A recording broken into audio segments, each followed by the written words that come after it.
අපි සාමාන්‍යයෙන් හිතගෙන කතා කරද්දී මගේ හිත කියලා කියන්නේ හරියට එක්කම තනි දෙයක් ගැන වගේ නේද?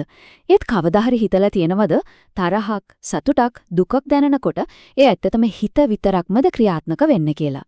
හිත කියන්නේ පිරිසිදු වතුර වගේ දෙයක් නම් අපිට දැනෙන මේ හැඟීම් හරියට ඒ වතුරට එකතු වෙලා ඒක පාට කරන විවිධ වර්ණක වගේ. ඉතින් අන්න ඒ ප්‍රශ්නෙට තමයි අපි අද උත්තරයක් හොයන්නේ. සිත කවදාවත් තනියම හුදකලාව පවතිනවද? නැත්නම් ඒ හැම මොහොතකම ඒ එකම ක්‍රියාත්මක වෙන සහායක පිරිසක් ඉන්නවද? මේ ප්‍රශ්නෙට ලැබෙන පිළිතුර ඇත්තටම හිත ක්‍රියාත්මක වෙන විදිහ ගැන අපේ දැක්ම සම්පූර්ණයෙන්ම වෙනස් කරන දෙයක්.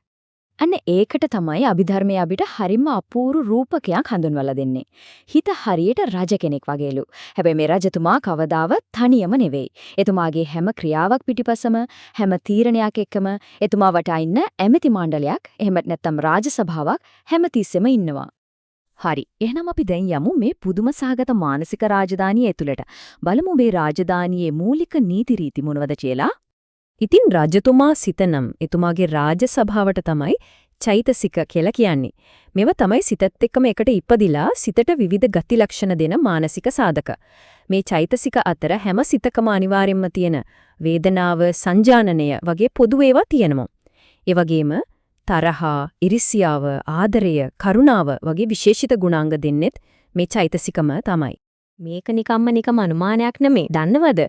අභිධර්මයේදී සිතේ ක්‍රියාකාරීත්වය කොච්චර සූක්ෂමව විශ්ලේෂණය කරලා තියෙනවද කියනවනම් මේ විදිහේ රාජසභිකයෝ එහෙමත් නැත්නම් මානසික සාධක හරියටම 52ක් හඳුනාගෙන තියෙනවා.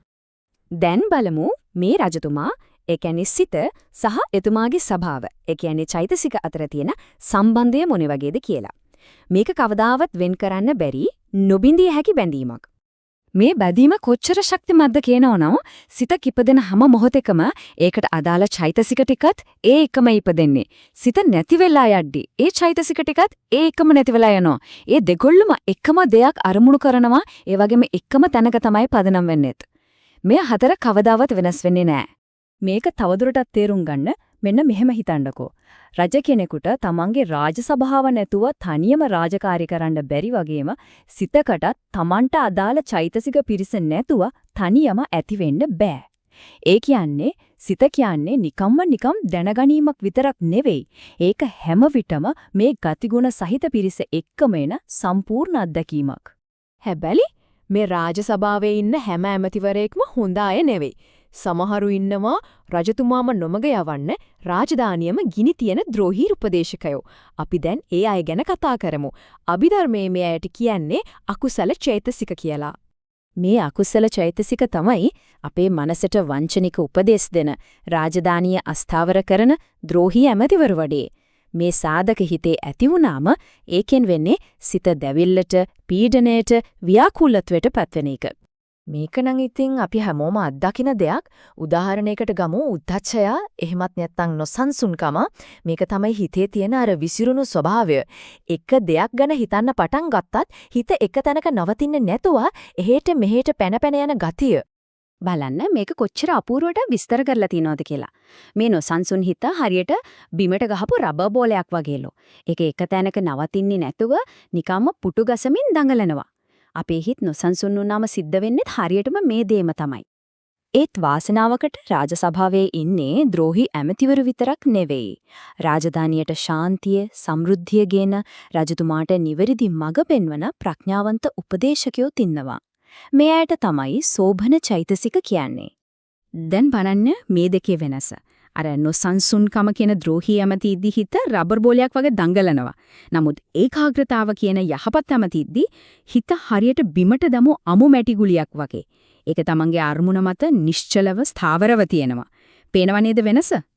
අපි තවත් සෝබන චෛතසිකයක් ගැන බලමු. ශ්‍රද්ධාව. ශ්‍රද්ධාව කියන්නේ හරියට බොර වතුර ටිකකට දැම්මම ඒකේ තියෙන මඩ ඉවත් කරලා වතුර පිරිසිදු කරන පිරිසිදු කාරක මැණිකක් වගේ දෙයක්.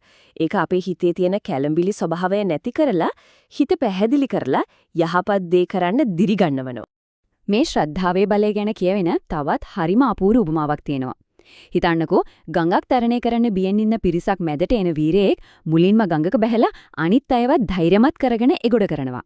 අන්න ඒ වගේ ශ්‍රද්ධාවත් අනිත් යහපත් මානසික සාධකවලට නායකත්වය දීලා ඒවා කුසල් මාර්ගයේ ඉදිරියට මර්ගෙන යනවා. ඉතින් මේ හැම දෙයකින්ම පැහැදිලි වෙන්නේ මොකද්ද? අපි හැමෝමටම තියෙනවා මේ වගේ මානසික රාජධානියක්. ඒකේ පාලනය බුද්ධිමත්ව හසුරවන එක තමයි වැදගත්ම දේ. එහෙනම් අපි මේ කතා කරපු දේවල් සාරාංශ කළොත් පේනව නේද සිත කියන්නේ කවදාවත් තනියම නැගී සිටින දෙයක් නෙවෙයි කියලා. ඒක සිත කියන දැනගැනීමයි චෛතසික කියන ගුණාංග ටිකයි එකතු වෙලා හැදෙන සම්මිශ්‍රණයක්. අපේ හැම සිතුවිල්ලක්ම හොඳද නරකද කියන තීරණය වෙන්නේ ඒ මොහොතේ රජතුමා එක්ක එකතු වෙලා ඉන්නේ මොන වගේ ඇමති මණ්ඩලයක්ද කියන එක මත. මේ දැනුමේ තියෙන වටිනාම ප්‍රයෝජනය තමයි මේක. තමන්ගේ හිතේ මේ මොහොතේ ඉන්නේ මොන වගේ රාජසභිකයෙක්ද මොන වගේ චෛතසිකයක්ද කියලා හඳුනා ගැනීමේ හැකියාව තමයි අර යහපත් අයව දියුණු කරගන්නත් ද්‍රෝහී අයට මුහුණ දෙන්නත් තියෙන පළවෙනිම සහ වැදගත්ම පියවර වෙන්නේ. ඉතින් මේ විග්‍රහය අවසානයේ අපිටම නතර වෙලා හිතන්න දෙයක් ඉතිරි වෙනෝ මේ මොහොතේ අද දවසේ තමන්ගේ මේ මානසික රාජධානිය ඇතුලේ වැඩියෙන්ම බලපෑම් කරන්නේ වැඩියෙන්ම ක්‍රියාකාරී වෙන්නේ යහපත් උපදේශකයෝද නැත්නම් ද්‍රෝහී උපදේශකයෝද?